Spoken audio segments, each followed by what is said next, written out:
Hello student, आज के article का टॉपिक है why are abortion laws in spotlight again. इसको आप कनेक्ट कर पाएंगे GS two Indian polity and governance के पार्ट से। बेसिकली आज का आर्टिकल रिवॉल्व करेगा अराउंड विमेन अबॉर्शन राइट्स। और पहले विमेन को 20 वीक मिलते थे अबॉर्शन के लिए और अब बढ़कर 24 वीक मिलते हैं। सर्टेन कंडीशन होती हैं जिसमें उन्हें 2 रजिस्टर्ड मेडिकल प्रैक्टिशनर की ओपिनियन की रिक्वायरमेंट होती है और सर्टेन कंडीशंस दी हुई हैं जिन सिचुएशंस में ही वो सिर्फ अबॉर्शन करा सकती हैं, अदरवाइज नहीं करा सकती हैं अबॉर्शन। उसके ही अराउंड आज का आर्टिकल रिवॉल्व करेगा। अभी रिसेंट में ही सुप्रीम कोर्ट का जजमेंट आया है जिसमें एक married women 26 week pregnant approach की सुप्रीम कोर्ट को कि वो टर्मिनेट कराना चाहती हैं अपनी प्रेगनेंसी, क्योंकि वो आने वाले बच्चे का केयर नहीं कर पाएंगी क्योंकि उन्हें पोस्टपार्टम डिप्रेशन है और कुछ हेल्थ इश्यूज हैं। उनके पास ऑलरेडी 2 बच्चे पहले से हैं। सुप्रीम कोर्ट ने अक्टूबर 3 को उनकी प्ली सुनी और उन्होंने पहले तो अग्री हो गए,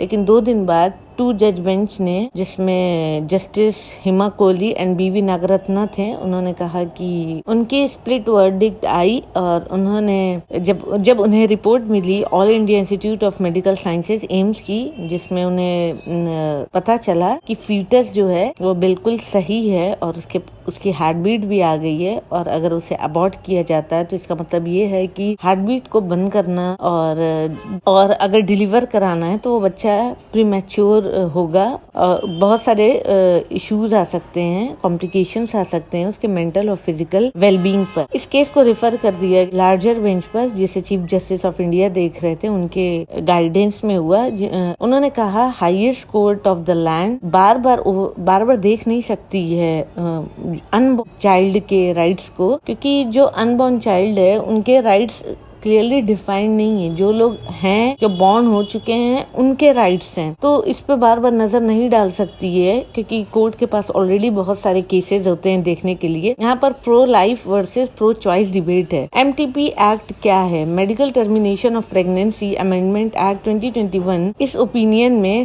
सिर्फ एक रजिस्टर्ड मेडिकल प्रैक्टिशनर की रिक्वायरमेंट होती है जो अपना ओपिनियन दे सकते हैं कि अबॉर्शन करा सकते हैं foetus up to 20 week of gestation. और अभी के टाइम 2 मेडिकल प्रैक्टिशनर की जरूरत होगी उनके ओपिनियन की अगर termination of pregnancy from 20 to 24 weeks of gestation होती है। तो स्टेट लेवल मेडिकल बोर्ड के ओपिनियन के हिसाब से अबॉर्शन अगर 24 वीक से ज्यादा होता है तो उन्हीं सिचुएशन में हो सकता है जब फीटल एबनॉर्मेलिटीज सस्पेक्ट की जाए। तो ये वाला लॉ जो 2021 में आया है वो किस तरीके से 1971 एमटीपी एक्ट से अलग है। 2021 एक्ट इंक्रीज कर दिया है upper gestation limit from 20 to 24 week special categories of women के लिए, जिसमें survivor of rape, victim of incest, जिसमें घरों में कुछ ऐसे केसेस हो जाते हैं और भी कुछ वनरेबल वुमेन है like differently able and minor. इसमें कॉन्फिडेंशियलिटी क्लॉज भी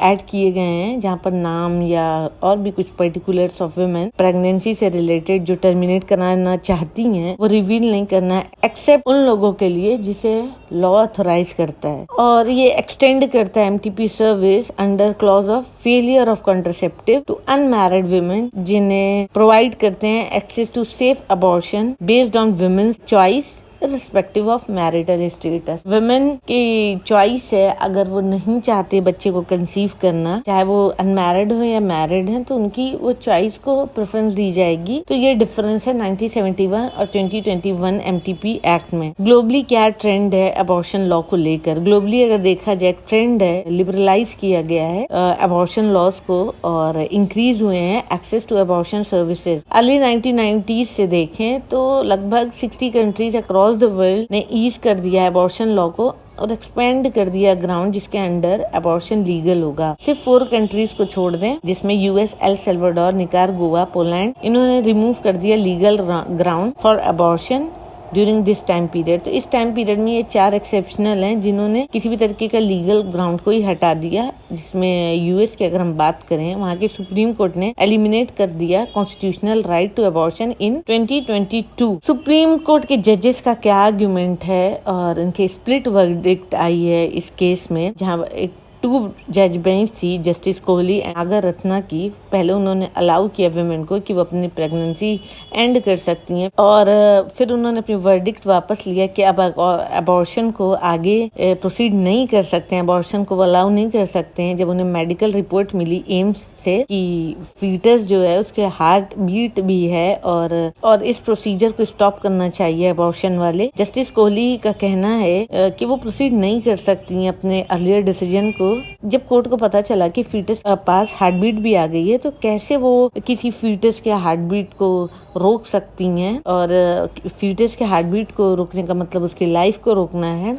जस्टिस नागर रत्ना डिफर करते हैं इस पे और वो कहते हैं कि पेटिशनर डिटर्मिन्ड है अपने डिसीजन को लेकर, वो नहीं प्रोसीड करना चाहती हैं अपनी प्रेगनेंसी को। यहाँ पर मामला pro life versus pro choice debate है। पेटिशनर ने अपने काउंसिल के थ्रू आर्ग्यू किया कि वो चाहती हैं कि उनको राइट उनका मिले जो अंडर आर्टिकल 21 उन्हें मिलता है, protection of life and personal liberty, जो ओवरराइड करता है एमटीपी एक्ट को भी। तो क्या फीटस लिविंग बीइंग है? क्या इस पे लॉ क्या कहता है? अगर doctor Aarti PM, assistant professor school of Indian legal thought, Mahatma Gandhi university Kerala, इनकी सुने तो ये कहती हैं कि इंडियन लीगल सिनेरियो में ये क्लियर नहीं है कि फीटस लिविंग बीइंग है या नहीं है। ये प्रो चॉइस डिस्कोर्स है इनके हिसाब से, और ये मटीरियली या पॉलिटिकली कंड्यूसिव एनवायरनमेंट नहीं है इंडियन सोसाइटी के लिए। अगर सुप्रीम कोर्ट यहाँ पर इस डिसीजन को प्रो चॉइस व्यू के हिसाब से ले ले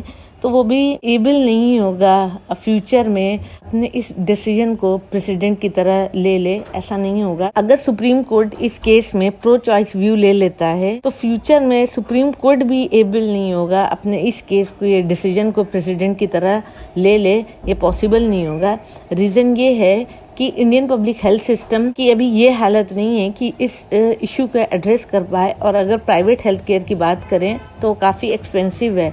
अगर सेफ अबॉर्शन इंडिया में कराना है तो अपने आप में वो काफ़ी ट्रिकी हो जाता है। ऑब्जर्वेशन क्या रही सीजेआई हेडेड बेंच की? अक्टूबर 12 टॉप कोर्ट ने वुमेन से कहा कि अपने डिसीजन को रिकंसीडर करें रिलेटेड टू टर्मिनेट प्रेगनेंसी और कैरी करें फीटस को कुछ और हफ्तों तक, ताकि चाइल्ड जो बॉर्न हो उसको किसी तरीके का हार्म ना हो। बेंच ने ऑब्जर्व किया अनबॉर्न चाइल्ड के भी राइट्स हैं और वुमेन की ऑटोनॉमी भी इम्पोर्टेंट है।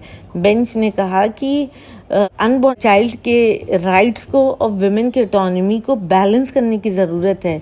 तो यहाँ पर वे फॉरवर्ड क्या है? Petitioner council and additional solicitor general दोनों ने कहा 27 ईयर ओल्ड वुमेन को के बारे में कि वो नहीं चाहती हैं कंटिन्यू करना अपनी प्रेगनेंसी। इवन जब उन्हें एम्स की रिपोर्ट मिल गई उसके बाद भी उन्होंने कहा कि वो मेडिकेशन पर हैं, पोस्टमार्टम डिप्रेशन हुआ उन्हें, और भी उन्हें कुछ मेडिकल इश्यूज हैं। 3 जजेस बेंच सीजीआई जिसे हेड कर रहे थे उन्होंने पूछा एम्स मेडिकल बोर्ड से कि एग्जामिन करें क्या कोई एबनॉर्मेलिटी है फीटस में, और एपेक्स कोर्ट ने यह भी कहा कि मेडिकल बोर्ड एग्जामिन करे वुमेन के हेल्थ स्टेटस को और क्या वो सच में सफर कर रही है डिप्रेशन से या किसी सीवियर पोस्टमार्टम साइकोसिस से। गवर्नमेंट ने भी ऑफर किया कि वो बच्चे का ख्याल रखें और इस फ्यूचर में इस बच्चे को अडॉप्शन के लिए ले लेंगे अगर वुमेन अग्री करती हैं इसको फुल टर्म तक कैरी करने के लिए। तो ये था आज का आर्टिकल का analysis. Thank you for watching my video. Please share, like and subscribe.